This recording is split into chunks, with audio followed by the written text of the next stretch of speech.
Bonjour et bienvenue dans Rideau Rouge, votre rendez-vous culturel hors des sentiers battus.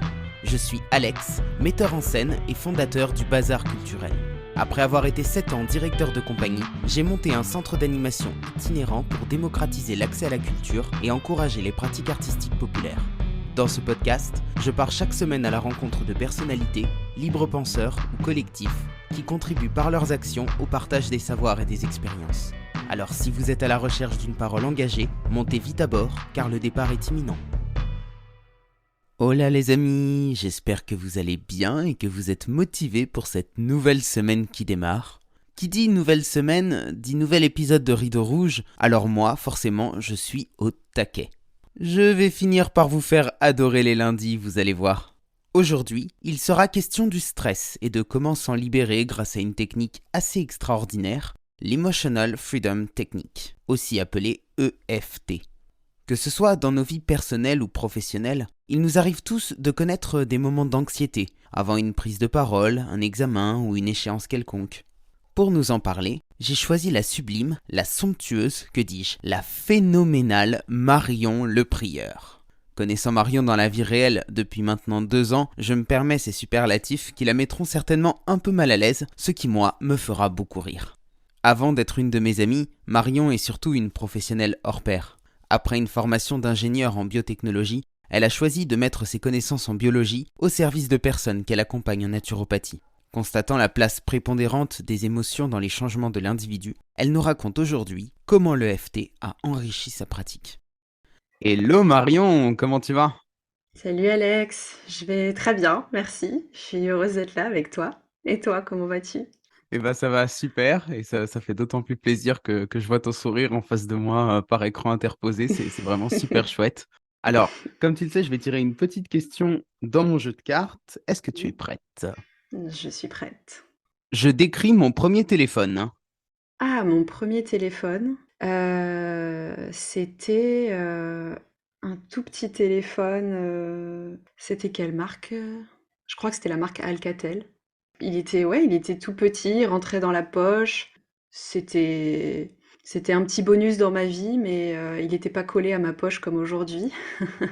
Et je devais avoir un jeu dessus. C'était pas le Snake, malheureusement. J'avais pas le fameux Nokia des amis et je me sentais un petit peu outsider à cause de ça. Mais ouais, c'était ce tout petit téléphone qui me servait pour échanger des textos ou des appels avec les copains. Ça faisait le lien avec les copains, quoi. Mais ouais, il n'était pas aussi présent qu'aujourd'hui et c'était. Parfois, je regrette un peu ça. Ouais. Est-ce que tu étais limité en termes de caractère sur tes textos ? Tout à fait, ouais, ouais. Et Ah, ça c'était c'était... toute une stratégie. Il fallait, ça nous obligeait à aller droit au but, à être très concis dans nos messages et à pas partir dans tous les sens. C'était un bon exercice pour moi. Ouais. Ou alors il fallait être très créatif niveau orthographe, quoi. C'est ce qu'on C'est oublie de dire ça, aux générations de nos parents, c'est qu'on s'est pas mis à écrire SLT, SAVA par plaisir, c'était juste pour rentrer dans les textos, quoi. c'est ça, exactement. Par souci pratique. Cool, et ben merci Marion. Est-ce que tu peux nous décrire un petit peu ton parcours, les études que tu as faites et comment tu en es arrivé au métier que tu exerces aujourd'hui? Ouais, bien sûr. J'ai commencé en tant qu'ingénieure en biotechnologie. En fait, j'ai toujours été passionnée par la bio, par la santé, par la compréhension en fait du corps, du vivant. Et donc ouais, j'ai commencé par des études pour être ingénieure en fait en biotechnologie. Donc les biotech, pour ceux qui savent pas, en fait c'est justement la biologie appliquée aux nouvelles technologies. Donc c'est surtout destiné à l'industrie, notamment à l'industrie pharmaceutique, agroalimentaire et cosmétique, pour l'environnement aussi. Mais voilà, moi du coup je me suis spécialisée en recherche et développement pendant mon cursus et j'ai eu la chance de faire des stages à l'INSERM en immunologie aux côtés de chercheurs qui m'ont beaucoup inspirée, qui visaient l'excellence et qui m'ont beaucoup poussée aussi. Et ensuite, je me suis orientée plutôt en cosmétique et où là, j'ai travaillé d'abord en formulation des produits cosmétiques, donc la création vraiment des produits, un peu comme quand tu es dans ta cuisine et que tu fais de la pâtisserie, quoi. Et, euh, et ensuite, j'ai bifurqué pour être en affaires réglementaires. Donc là, mon rôle, c'était de mettre en conformité les produits cosmétiques avec tous les règlements et toutes les normes en vigueur. Et à l'époque, pendant que j'étais étudiante, j'avais découvert la naturopathie et ça me parlait beaucoup plus. J'avais beau être passionnée par ce que j'apprenais, je me voyais pas être dans l'industrie. Ça faisait pas sens du tout pour moi. J'avais envie d'être au contact des gens et de vraiment travailler sur leur santé, en fait, sur l'hygiène de vie. Et donc j'ai quand même attendu de terminer mes études. Au début, je m'étais résignée en me disant bah, je vais continuer dans la branche des biotech, quoi. Et en fait, après une courte période de chômage où enfin, c'était une période où je trouvais pas de travail.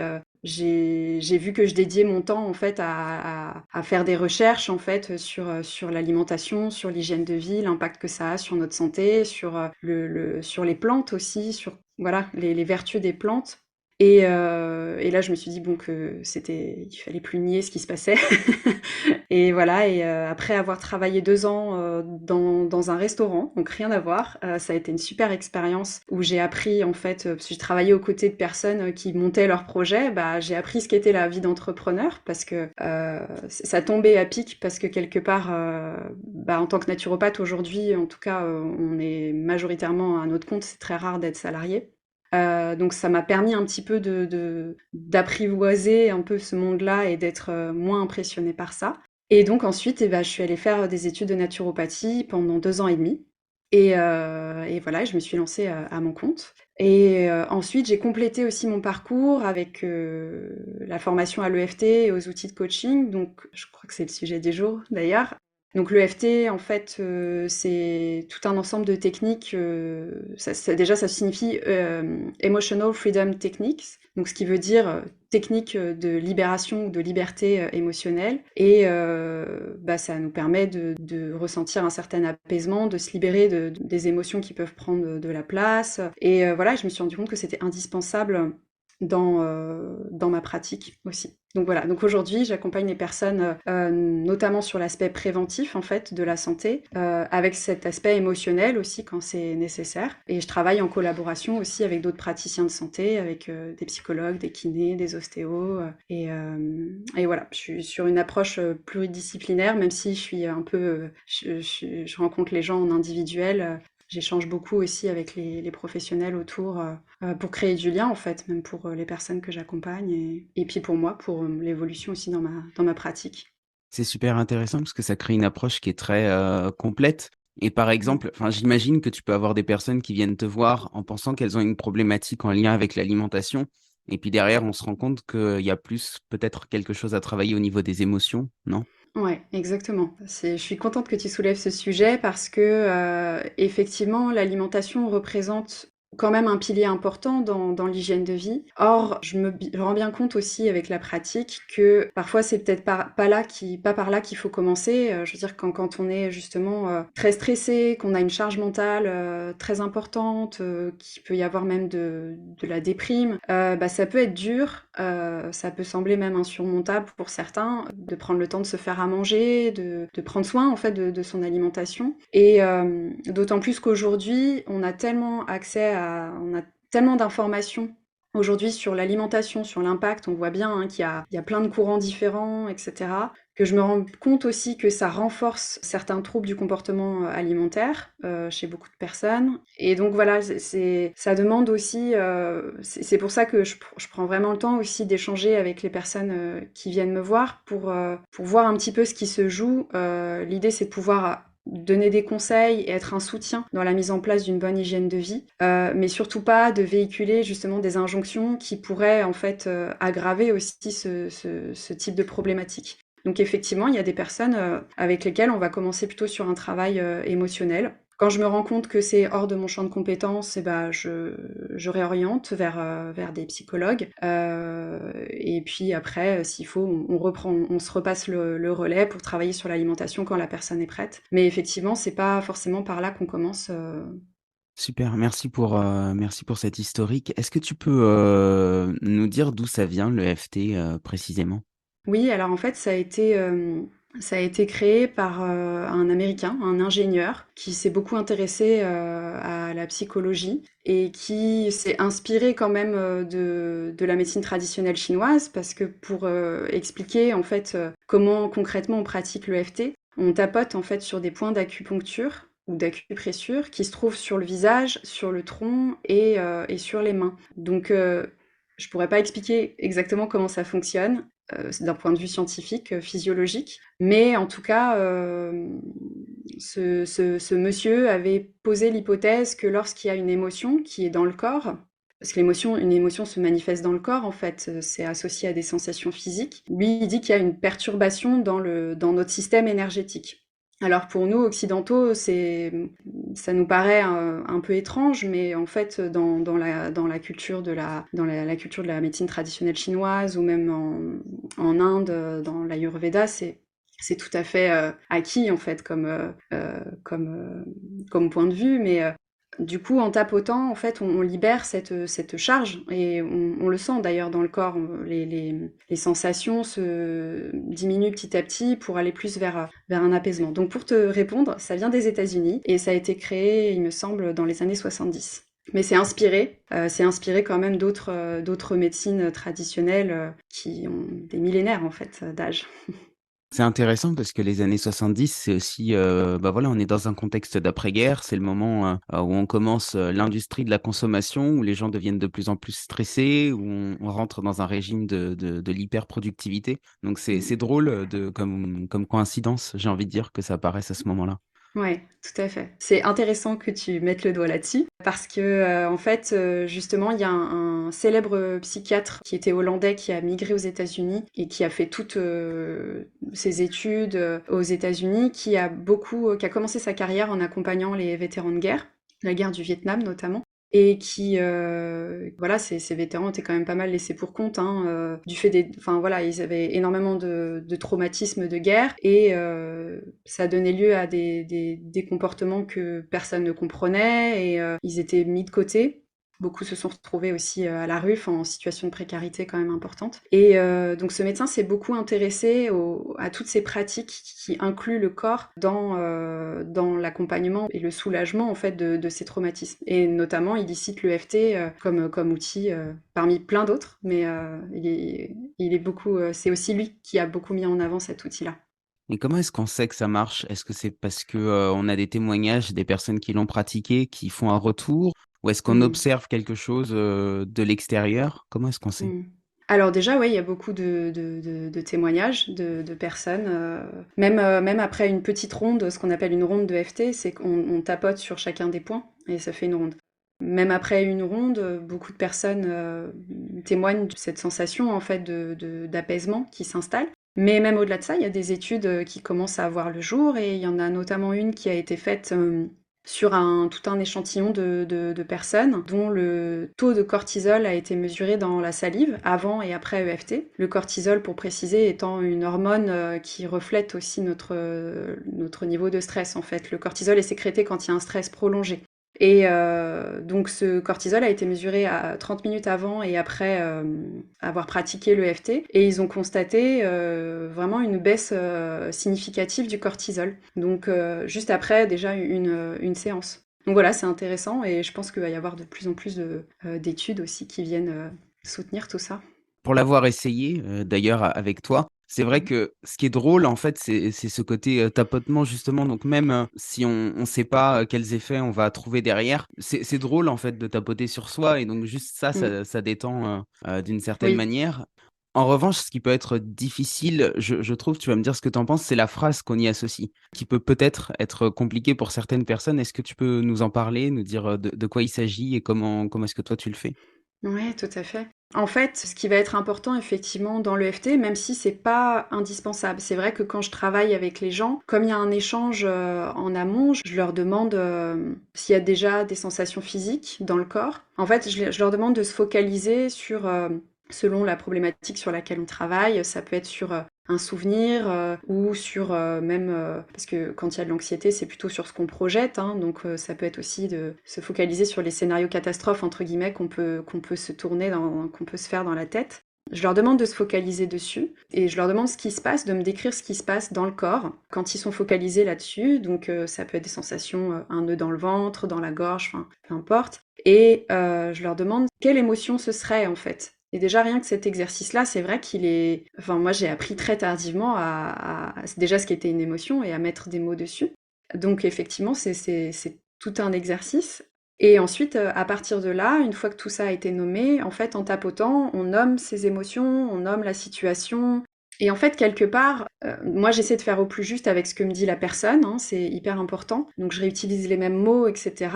Mais quand tu le fais toi-même, en fait, c'est ça qui est chouette aussi, c'est que quelque part, tu peux nommer tout ce qui te passe par la tête, en lien avec la situation.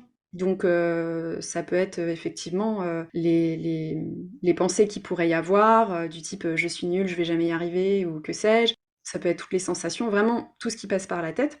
Mais aussi, ce que je voulais dire, c'est que quand tu l'utilises aussi seul, quand une émotion est très forte, le simple fait de tapoter en se focalisant sur la sensation, déjà fait beaucoup en fait. Donc on n'est pas toujours obligé d'utiliser la parole. Parfois même, c'est pas approprié, justement. Si moi je travaille avec une personne et que l'émotion est déjà super forte, c'est même pas la peine en fait de venir en rajouter en disant toute cette angoisse qui serait encore là on ferait complètement sortir la personne de sa fenêtre de tolérance et l'idée c'est pas de mettre l'autre en crise d'angoisse. Donc en fait, je comprends tout à fait ce que tu dis quand tu parles de nommer nommer ou de se dire mais qu'est-ce que je vais bien pouvoir dire. C'est pour ça il existe plein de vidéos sur YouTube pour commencer où tu as une personne qui te guide en fait pour tapoter. J'en ai fait quelques-unes justement pour permettre ça, mais ça peut être effectivement justement un très bon exercice en amont de même s'entraîner à nommer ses émotions quelque part. Tu vois? Moi, quand j'ai commencé, en fait, j'avais toute une liste d'émotions et j'étais impressionnée par toute la nuance qui existe. Et du coup, je voyais ça un peu comme un jeu aussi, d'essayer d'aller nommer au plus près, c'est quoi précisément la nuance d'émotion qui est là. Et je trouve que ça ouvre à plein de choses parce qu'on sait aussi que plus tu as de vocabulaire et plus aussi tu élargis ta pensée, ta capacité à voir les choses aussi dans toute leur complexité et leur nuance. Et je trouve que déjà c'est un très bel exercice à faire de soi à soi, quoi. Et puis même ça permet aussi de reconnecter un petit peu au corps parce qu'on va aussi se demander où se trouve l'émotion dans le corps. Déjà ça aussi, rien qu'en amont, on est nombreux en fait à être déconnectés un peu de notre corps. Et quand je te dis que moi avant je savais pas ce qu'était une émotion, je faisais une confusion avec le mental. Tu vois, je confondais émotion et pensée, ce qui n'est pas du tout la même chose. Dans le milieu de la naturopathie, on parle très souvent des humeurs, si je me trompe pas. Est-ce qu'il y a un lien Mm. entre les émotions, les humeurs, le stress? Et bah, en quelque sorte, je dirais que oui. Parce que, alors les humeurs, du coup, en naturopathie, ça va être tout ce qui est liquide, en fait. Donc, puisqu'on est constitué à 70% d'eau, à peu près. Donc, voilà, les humeurs, c'est tout ce qui est liquide, intracellulaire, extracellulaire, le sang, la lymphe. Et donc, il y a une idée de circulation, de mouvement, en fait. D'ailleurs, c'est ce qu'on au final, en naturopathie, c'est ce qu'on met beaucoup en avant, en fait, quelque part, qu'il faut que ça circule, donc par le mouvement, par le fait de boire beaucoup d'eau aussi, pour pouvoir faire circuler tout ça. Et en fait, quand on y regarde de plus près, les émotions, nos humeurs, eh ben c'est la même chose. Il faut que ça circule. C'est quand on les garde en nous, quand on cherche à lutter contre. En fait, c'est comme si on se mettait un barrage pour ne pas pouvoir le vivre. Et en fait, ça reste en nous. Et c'est souvent ce qui nous pèse. Donc oui, moi j'y vois tout à fait un lien. Et d'ailleurs, je dis souvent qu'il faut faire circuler les émotions, tu vois. Donc au même titre qu'il faudrait faire circuler nos humeurs. Le FT, du coup, on peut la pratiquer seul, si j'ai bien compris? Ouais, tout à fait. C'est justement aussi ce que j'affectionne beaucoup dans cette technique, c'est qu'une fois que tu connais les points, quand tu as une montée de stress, d'angoisse, de colère, de tristesse, tu peux tapoter en fait. Et c'est vraiment important de se détacher de mes minces, qu'est-ce que je vais dire, comment je vais faire, etc. Juste déjà tapoter et voir ce qui se passe un petit peu. Mais c'est ce que j'aime beaucoup, c'est qu'en fait on peut se l'approprier cette méthode. Même si bien sûr il y a des sujets qui nécessitent d'être accompagné quand c'est difficile, etc. Mais au-delà de ça, pour ce qui est de, je dirais, la gestion au quotidien, c'est un super outil et c'est exactement ce que j'aime, c'est que ça permet aussi une autonomie et quelque part, j'allais dire une émancipation aussi, tu vois, de se réapproprier ses émotions, de se laisser un espace pour les ressentir, pour les vivre et surtout de pouvoir écouter ce qu'elles viennent nous dire parce qu'il y a aussi ça, c'est que c'est surtout des messages, elles nous rappellent aussi à certaines choses qui sont importantes pour nous, à nos valeurs et voilà. Donc oui, on peut l'utiliser aussi tout seul. Et pour les parents qui nous écoutent, est-ce qu'on peut l'utiliser avec les enfants? Oui, les enfants sont super réceptifs. Et ça c'est pareil, on se dit comme qu'est-ce que je vais dire, etc. Alors bien sûr, on adapte le vocabulaire hein, avec les enfants et en fait souvent ils aiment bien en plus quand les parents tapotent sur leurs points, mais aussi on peut leur faire tapoter sur leur nounours. Il y a des nounours comme ça qui se vendent, mais on peut très bien les faire nous-mêmes en fait, où on met des petites gommettes ou des petits points de couture en fait sur les points de FT et on demande à l'enfant de tapoter sur le nounours en racontant par exemple s'il a une contrariété à l'école ou quoi et les enfants sont super réceptifs, ça va vite encore plus vite qu'avec Génial. les adultes parce ils ont encore moins de barrières que nous en fait aux émotions Et pour autant, c'est dès l'enfance qu'on nous apprend à mettre de côté nos émotions et à pas exprimer ce qu'on ressent, mmh, donc c'est ça qui est un petit peu bah oui ambivalent. ouais bah ouais Et est-ce qu'à l'inverse, on peut faire des séances collectives? Oui alors je trouve ça plus en tout cas moi j'ai plus de difficultés. On peut le faire, hein, et quelque part les vidéos YouTube, quand tu fais une vidéo à destination de plein de gens, tu sais pas de qui d'ailleurs, à qui, mais du coup on fait quelque chose d'assez général. Mais ça fonctionne aussi, hein. C'est juste quand on veut travailler sur des problématiques, spécifiques, bah là il y a pas vraiment d'autre choix que de faire de l'individuel, mais ça aide déjà, c'est déjà une bonne approche quoi pour commencer, c'est bien, ouais. Et est-ce qu'il y a une durée minimum, pour, faire de l'EFT? Non, franchement, moi j'avais commencé du coup, avant de m'y former, j'en ai fait pendant 2 ans à titre perso comme ça avec des vidéos. Parfois je faisais des vidéos, c'était des séances de 5 minutes, hein. Ça dépend vraiment de si c'est, tu vois par exemple, il y a des vidéos qu'on trouve comme ça, de juste 5 minutes, c'est des vidéos pour, passer une bonne journée, tu vois? Ça permet de se mettre dans cet état d'esprit, de poser l'intention en fait. Parce il y a aussi ça qui est chouette, c'est qu'avec le l'EFT, on libère les émotions inconfortables, qu'on appelle négatives, mais bon, j'aime pas trop ce terme, mais inconfortables. Et puis derrière, l'idée, c'est de pouvoir ouvrir sur d'autres choses, d'ouvrir ses perspectives, parce qu'on change un petit peu de regard aussi sur cette situation, c'est ce que ça permet aussi. Et on peut aussi poser une intention. Et il y a aussi ça qui est chouette, c'est rien qu'en 5 minutes, on peut se mettre dans la disposition de tiens, bah, je vais m'ouvrir aujourd'hui à passer une bonne journée, à porter mon regard sur les choses qui me font du bien. Enfin voilà. Donc non, la durée ça peut être très court. Et après, quand vraiment on travaille sur des problématiques, je sais pas, je pense aux phobies par exemple, l'EFT fonctionne bien. Où là, ça va être sur plusieurs séances.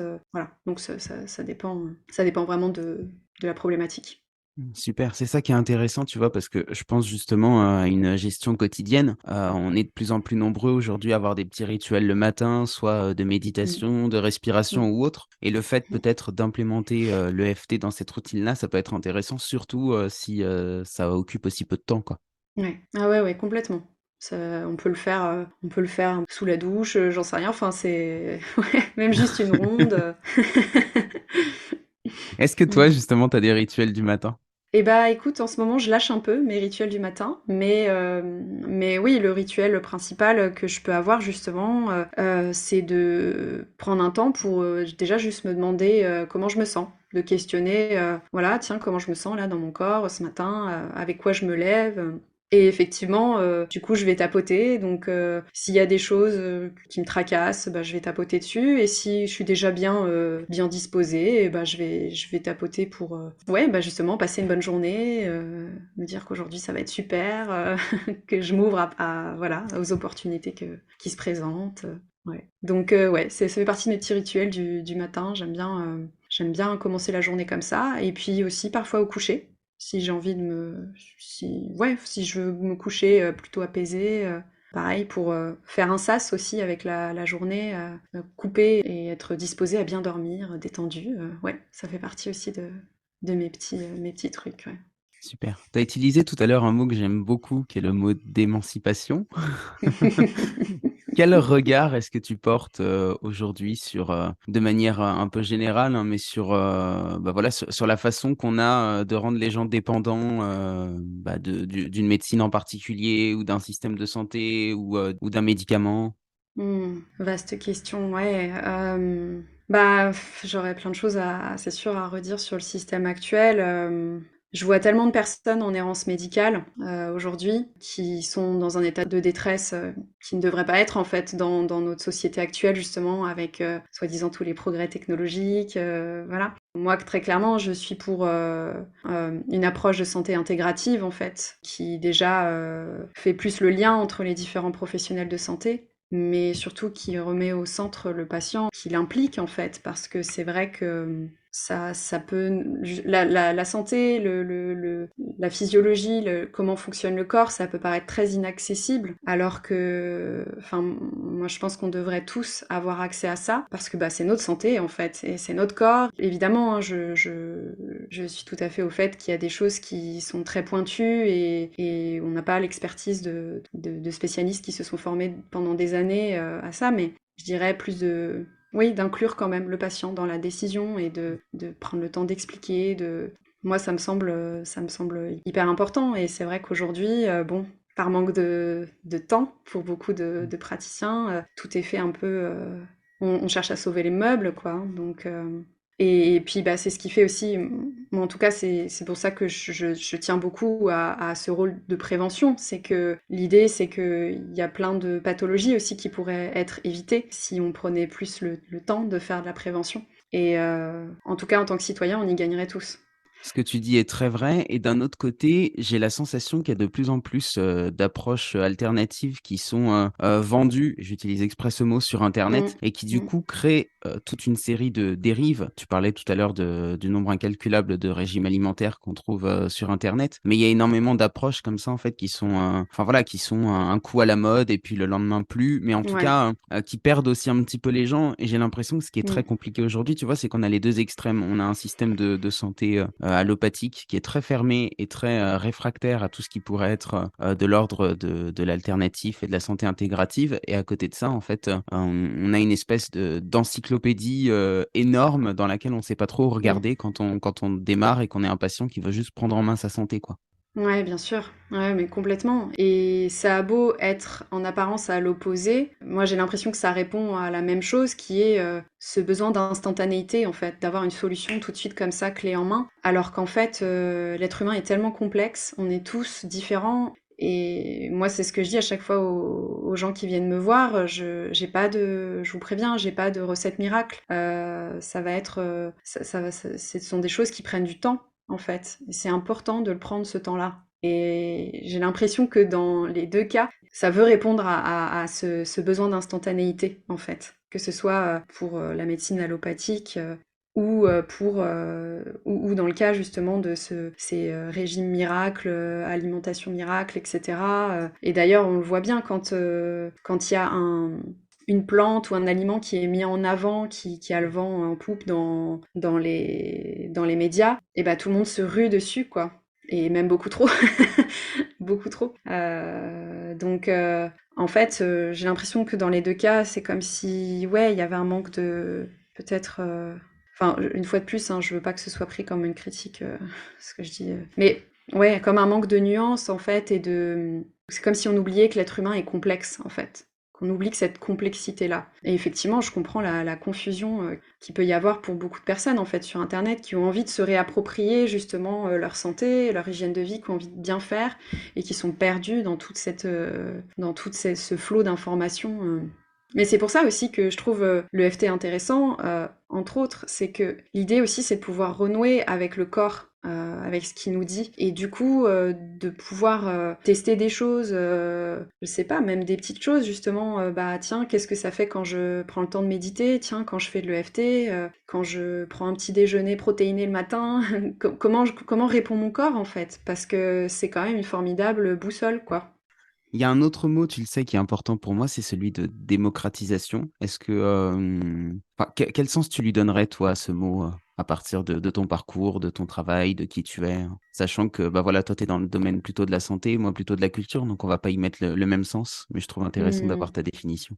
Ouais, c'est intéressant. Merci, pour cette question. Je ne me l'étais jamais posée. Bah, pour moi, ce serait rendre accessible, mais tout de suite, je vois, enfin, comme, ça parle de démocratisation, pour moi, ce serait comme, remettre, en fait, certaines questions au centre du débat, citoyen, en fait. En incluant, en fait, les citoyens dans les questions de la santé, en fait.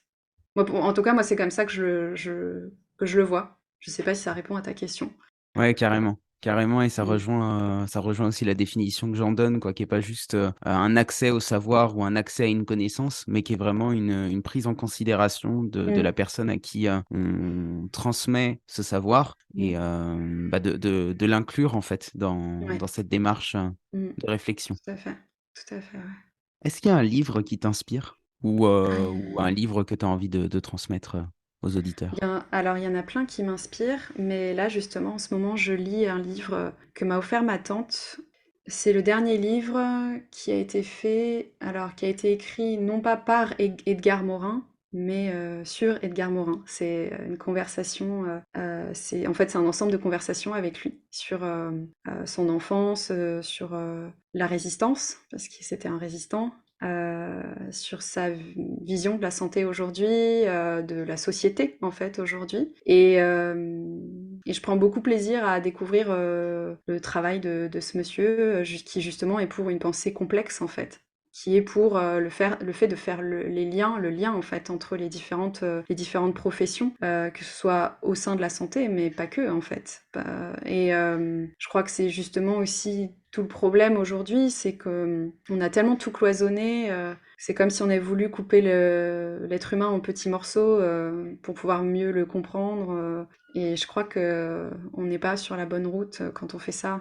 Donc, il invite à beaucoup de liens, à refaire du lien en fait, que ce soit entre les êtres humains déjà, mais entre tous les savoirs. Voilà. Je crois que le nom c'est Conversation avec Edgar Morin. Je veux pas dire de bêtises, mais il me semble que l'autrice c'est Laure Adler. Je retrouverai de toute façon le lien exact et puis je pourrais le mettre par écrit. En tout cas, ce que Ok. tu dis me renvoie vachement aussi à ce qu'on pouvait trouver, bah, dans l'Antiquité au niveau des philosophes, en fait, qui avaient une pensée beaucoup Mm, plus, globale sur mm, l'ensemble de la société mm. et ouais, c'est Ouais, peut-être ça aussi qui pourrait être intéressant de retrouver, dans notre société, quoi. ouais, tout à fait. J'ai une dernière question pour toi, Marion. Oui. Tu t'y attends? Non. Eh bah, tant Surprends-moi. Tant mieux, parce que cette question, elle fait peur à tous mes invités. Si tu avais le D'accord. pouvoir de changer le monde, par où est-ce que tu commencerais? Ah, c'est une très bonne question. Par où est-ce que je commencerais? Et bah, peut-être que je commencerais par créer, justement davantage d'espaces collectifs où les gens peuvent échanger, apprendre et s'entraider. Ça peut paraître, utopique, mais je pense que je commencerais par là, en fait. Parce que justement, on a été tellement un petit peu coupés les uns des autres, et alors encore plus ces 2 dernières années, ces 3 dernières années. Mais c'est ça qui manque en fait. Justement, bah, pour faire le lien, je crois que je créerais, oui, je commencerais par là, créer des espaces où on peut échanger et faire plus de liens en fait, entre les gens, mais aussi entre les savoirs. Super, merci. Je crois que c'est un très beau mot de la fin. Merci Alex. À bientôt. À bientôt. Voilà, notre épisode touche déjà à sa fin. Comme d'habitude, voici les 3 leçons que j'ai apprises au cours de mon échange avec Marion. Tout d'abord, que l'EFT permet de libérer une charge émotionnelle en nommant ce que nous ressentons à l'intérieur de nous-mêmes et en tapotant sur certains points d'acupressure. Elle peut être pratiquée avec un ou une professionnelle comme Marion, ou bien en autonomie. J'en profite pour apporter une petite correction. Marion m'a indiqué hors antenne qu'une erreur s'est glissée dans son discours, et que l'EFT a été inventé en 1995, et non dans les années 70. Ensuite, que comme nos humeurs, nos émotions doivent circuler à l'intérieur de notre corps. Elles agissent comme un messager pour nous. Chercher à lutter contre ce que nous ressentons pourrait créer un barrage émotionnel. C'est pourquoi il est préférable de mettre les émotions en mouvement. Enfin, que l'EFT permet aussi de poser une intention, à la manière d'un exercice de visualisation en quelque sorte. Il est donc tout à fait possible d'utiliser cette technique dans une routine matinale pour se conditionner à passer une bonne journée.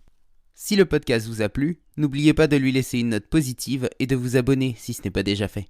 Et pour celles et ceux qui veulent suivre le travail de Marion, je vous mets tous les liens dans la description. Merci à tous d'avoir écouté cet épisode et à la semaine prochaine pour une nouvelle rencontre hors des sentiers battus.